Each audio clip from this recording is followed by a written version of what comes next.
L'autre jour, je me suis demandé si le tatouage avait une autre dimension que l'artistique. Et en menant mes petites recherches, je me suis rendu compte que certains veulent donner un caractère scientifique à ce dernier. Au travers de cette vidéo, on va donc parler découverte, innovation et pistes de réflexion. Je suis quelqu'un qui a un profil beaucoup plus littéraire, alors m'en veux pas trop si je dis des dingueries, mais je vais faire au mieux. Ah, et pour me soutenir, n'hésite pas à liker cette vidéo, mettre ton meilleur commentaire, t'abonner à la chaîne et la partager. Et si t'as les moyens et l'envie, tu peux aussi me faire un petit don financier sur Utip. Faut y aller, allez, chauffe Marcel.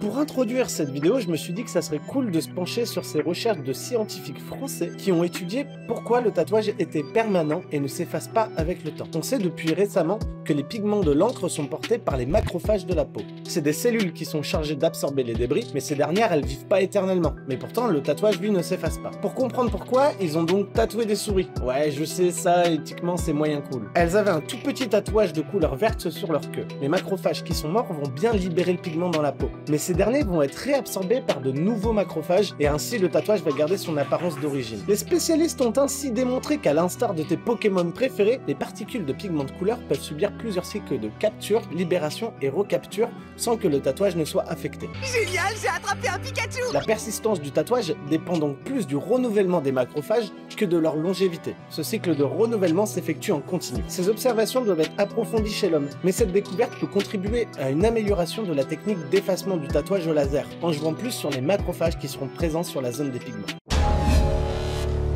Sans aucun jugement, on va parler ici des inventions qu'on peut qualifier de gadgets. Mais peut-être que dans un futur proche, ces petites folies, elles feront partie de notre quotidien. Je te rappelle qu'au début, personne n'a cru au pouvoir de la trottinette électrique. Waouh, qu'est-ce que c'est que ce truc là? C'est vrai que moi je trouve ça toujours ridicule, mais... En 2012, Nokia a déposé un brevet pour un tatouage vibrant. Bon, t'as pas besoin de te rendre chez ton tatoueur pour cette dernière folie. Ça marche sous forme de décalcomanie, à l'instar des tatous Malabar. Un récepteur intégré au tatou va capter les ondes électromagnétiques émises par ton smartphone. Il est même possible de personnaliser les vibrations suivant l'application que tu utilises ou les personnes qui te contactent. C'est vrai que j'imagine bien, tu sais, genre belle-mère, le truc qui te fracasse le bras. Là, j'avoue que je capte pas trop l'intérêt de cette innovation. Capter, Nokia, téléphone...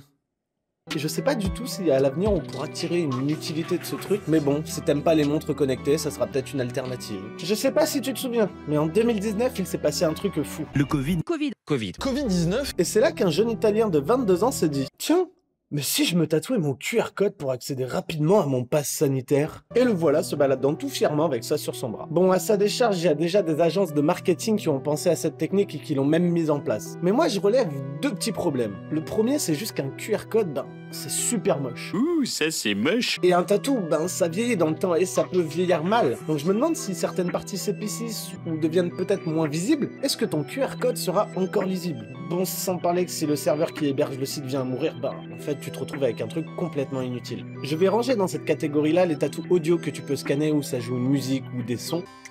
I love you. Et aussi ce genre de petits tatouages là, un petit peu animés. Exploitable, peut-être, mais très gadget quand même. En 2022, la chaîne de fast-food Burger King a réalisé une campagne vraiment cool. Afin de sensibiliser les gens, et notamment les plus jeunes, au risque des rayons UV, ils ont mis en place un tatouage évolutif qui va changer suivant ton exposition au soleil. La flamme présente sur le tatou va alors apparaître, ce qui signifiera qu'il est temps de mettre de la crème solaire. Mais du coup, là où ça va plus loin, c'est que des scientifiques de la... Korea Advanced Institution. Je vais essayer de la faire en anglais bien. Korea Advanced Institute of Science and Technology. You can't do what we want to do. On fait une découverte dont les résultats sont très prometteurs pour l'avancée scientifique. Ils ont mis au point une encre de tatouage qui pourrait analyser et transmettre des données concernant notre santé. L'encre est composée de métal liquide et de nanotubes de carbone qui fonctionneraient par le biais d'une bioélectrode. Elle pourrait ainsi mesurer l'activité électrique de notre corps, mais aussi stimuler cette dernière en la mettant en contact avec un appareil électrique. Une fois le tatouage fait, les médecins pourraient relier ce dernier à un électrocardiogramme ou un autre biocapteur qui recevrait les informations. Et le tatouage a pour but d'évoluer pour que les médecins puissent se passer des fameux biocapteurs. Les biocapteurs, c'est juste les appareils qui permettent de lire les données dans le corps. Hein. Je trouve ça, genre, vraiment dingue. Des chercheurs français ont quant à eux utilisé le tatouage éphémère pour mesurer l'activité de notre cerveau. Ils ont alors tatoué des électrodes grâce au système de décalcomanie, mais ces dernières sont aussi performantes, mais beaucoup plus confortables que les électrodes classiques. Elles permettent des enregistrements prolongés et de mesurer l'activité cérébrale sur plusieurs jours. Les capteurs des électrodes tatouées sont similaires aux capteurs des électrodes textiles, ils sont constitués de polymères semi-conducteurs.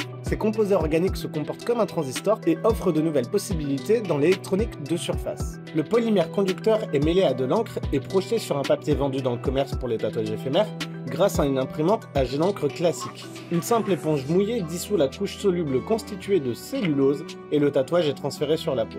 Cette technique est donc bien moins coûteuse, bien plus écologique car elle n'utilise pas de métaux rares et elle est en plus confortable pour le patient. Un autre avantage de ces électrodes éphémères tatouées est leur compatibilité avec la magnétoencéphalographie. De par leur composition entièrement organique et ne contenant donc aucun métal, elles ne perturbent pas le champ magnétique généré par l'appareil, ne créent pas d'artefacts et peuvent donc être utilisées pour réaliser des électroencéphalogrammes couplés ADN-EG. Ces deux techniques d'activité d'exploration neuronale sont complémentaires et elles affinent les informations sur le point de départ de crise d'épilepsie, le bilan fonctionnel de certaines tumeurs avant leur ablation ou encore le suivi de maladies neurodégénératives. C'est juste hallucinant et très prometteur pour la suite. Bon, voilà, on a fait un petit point pour la science et le tatouage. Je tiens juste à mettre une petite mention honorable pour l'artiste français J.C. Chetan. Grâce à une prothèse unique au monde faite sur mesure, il peut s'adonner à la pratique du tatouage et donc partager ses créations. Énorme respect pour ça. Si tu veux soutenir la chaîne et me soutenir, ben tu sais ce qu'il te reste à faire. Tu peux aussi rejoindre mes autres réseaux sociaux qui s'affichent juste ici.